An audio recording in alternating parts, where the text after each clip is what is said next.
30 நாட்கள் சிறையில் இருந்தாலே எம்பி எம்எல்ஏக்களை பதவி நீக்கம் செய்யும் மசோதா நாடாளுமன்றத்தில் அறிமுகப்படுத்தப்பட்டுள்ள நிலையில் இதன் செயல்பாடுகள் குறித்து வரைகலை மூலம் விளக்குகிறார் நெறியாளர் காயத்ரி.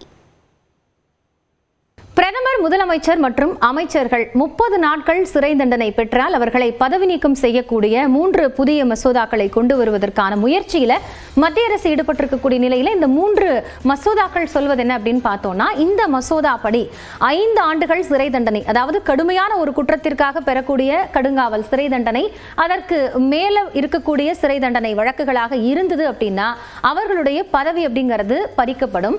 அதே மாதிரி கைதாகி 30 நாட்கள் சிறையில் இருந்தாலும் இந்த பதவி நீக்கம் அப்படிங்கிறது பொருந்தும்.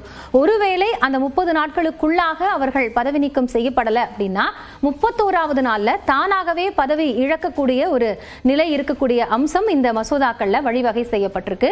அதே நேரத்தில் சிறையில் இருந்து வெளியே வந்தவுடன் மீண்டும் பதவி ஏற்கக்கூடிய ஒரு நடைமுறையும் இதுல மாற்றம் செய்யப்பட்டிருக்கிறது. சரி, இது யார் யாருக்கெல்லாம் பொருந்தும் அப்படின்னு பார்த்தோம்னா, பிரதமர், மத்திய அமைச்சர்கள், முதலமைச்சர்கள், அதே போன்று மாநில அமைச்சர்கள், அது மட்டும் இல்லாம யூனியன் பிரதேசத்தினுடைய அமைச்சர்களுக்கும் இது பொருந்தும்.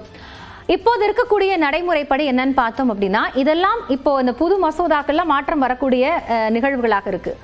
ஏற்கனவே நடைமுறையில் இருக்கக்கூடிய சட்டப்படி பார்த்தோம்னா 2 அல்லது அதற்கு மேலான ஆண்டுகள் சிறை தண்டனை பெற்றிருந்தாதான் அவர்கள் பதவி நீக்கம் செய்யப்படுவார்கள். இது எம்பி எம்எல்ஏக்களுக்கு பொருந்தக்கூடியதாக இருக்கிறது. இப்போ இதுல மாற்றம் செய்து இந்த புதிதாக 3 புதிய மசோதாக்களை கொண்டு வர மத்திய அரசு திட்டமிட்டு இருக்கிறது. இது எது போன்ற ஒரு தாக்கத்தை ஏற்படுத்தும் அப்படிங்கறத பொறுத்திருந்து தான் பார்க்கணும்.